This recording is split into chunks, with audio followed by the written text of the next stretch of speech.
this?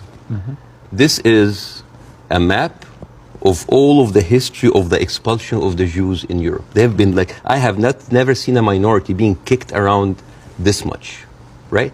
And of course, this comes back to the, the whole idea about the original sin, that you have betrayed Jesus Christ. The blood of Jesus is on your hands.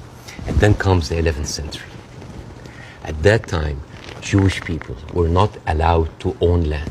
They were just peasants. Even some of the professions were not even allowed to participate in. But they were allowed to do one thing, usury, money lending, because it was prohibited by the Catholic Church to engage into that. So what happens when you work in money? You get richer, right?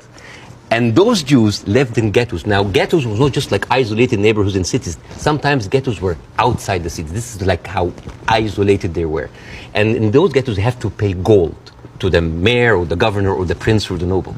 So they would see, you're getting richer. I need more taxes. So they pay tax. What happens when you have a business and they increase your rent? You increase your service, increase the taxes.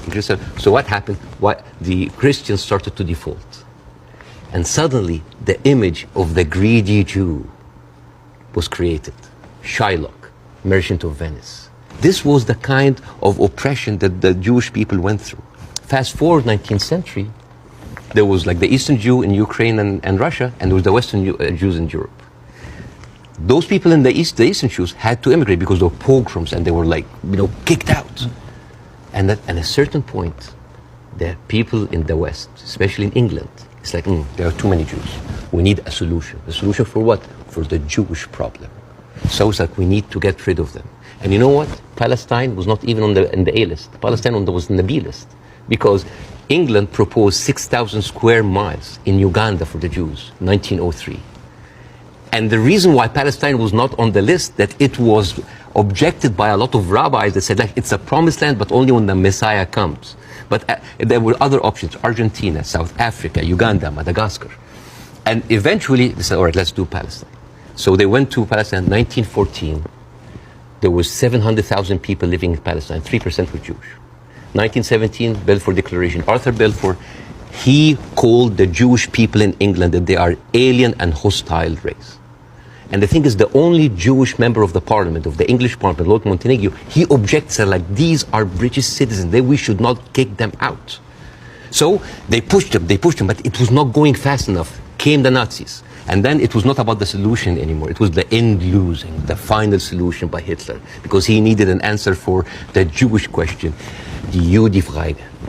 And then, as you see, the Holocaust happened, the most orchestrated, industrialized, horrible genocide in our modern time. 6 million Jews died.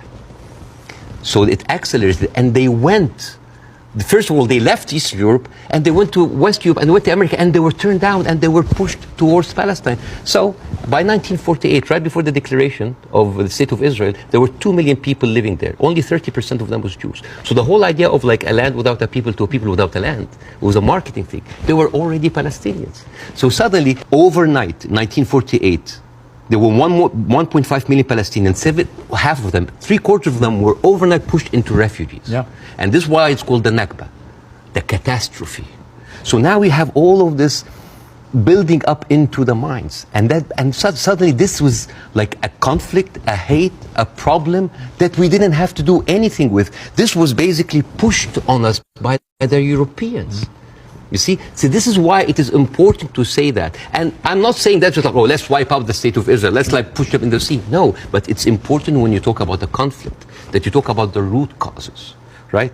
No, there was like a vibrant Palestinian culture happening over there. And right now they are erasing this culture. Suddenly I'm thinking of like Israeli feta cheese. Israeli hummus. Oh, that's an insult. Israeli hummus. Come on. I mean, take the land, but leave the hummus, man. I mean, come on. I mean, that's not fair. You are someone who's always spoken against cancel culture. Right now, a whole culture is canceled.